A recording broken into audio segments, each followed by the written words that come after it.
If you're watching this video, chances are you just got the Octatrack and you're thinking, oh my goodness, what is this thing? What did I just get myself into? Or you're thinking about getting the Octatrack and wondering if it's worth all the fuss.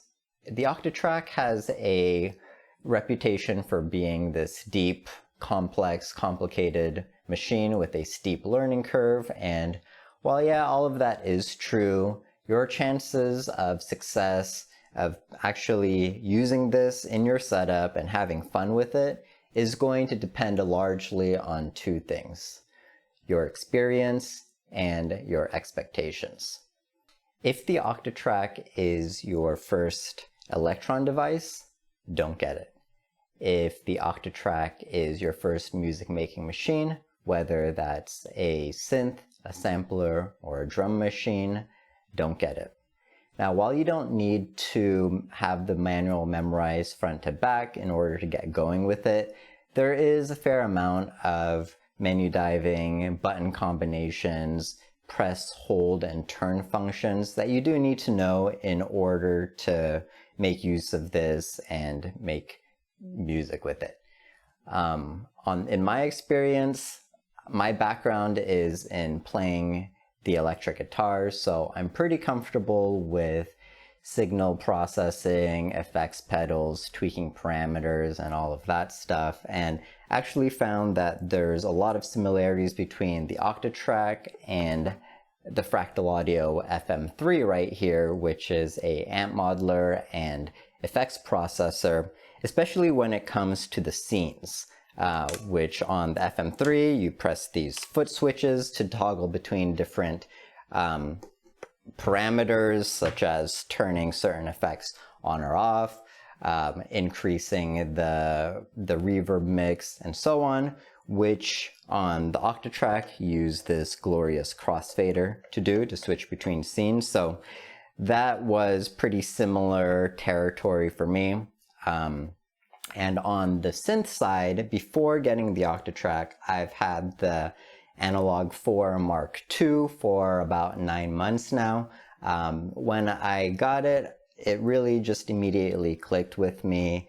I found it pretty easy to be able to come up with cool jams and song ideas, and I like the workflow, I like the sounds, and so that made getting the Octatrack less intimidating for me.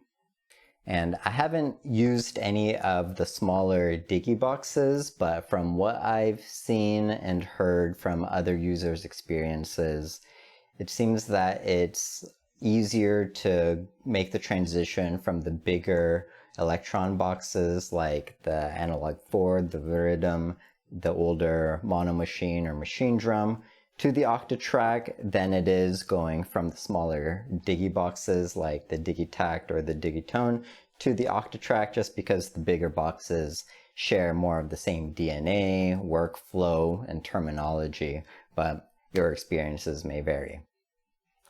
Now, I want to talk to you about the expectations for the Octatrack.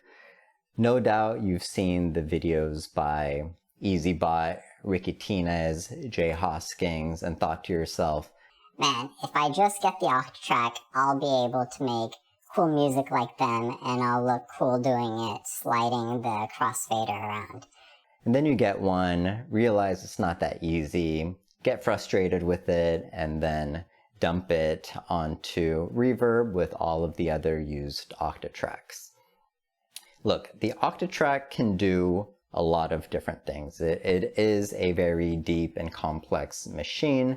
However, don't feel like you need to learn everything about it all at once. First, figure out what is the one or two things you really want the Octatrack to do in your setup.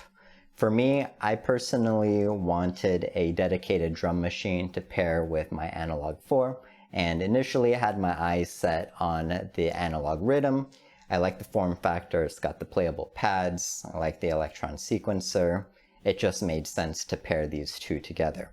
So while I was looking for a good deal to pop up, I got an offer on a used Octatrack that I just couldn't refuse, and so I jumped on it. I mean, eventually I was probably going to get all three anyways, but I got this one before the rhythm, and now I'm using this as my drum machine.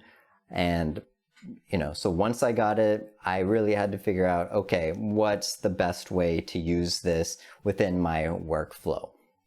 And so how I've got it set up is pretty simple. Tracks 1 through 6 are flex machines. I'm playing samples, whether that's drum loops that I'm chopping up and rearranging, or drum one-shots. I'll have maybe a vocal sample going on, some bass or piano loops, and some ambient soundscapes to fill out the space.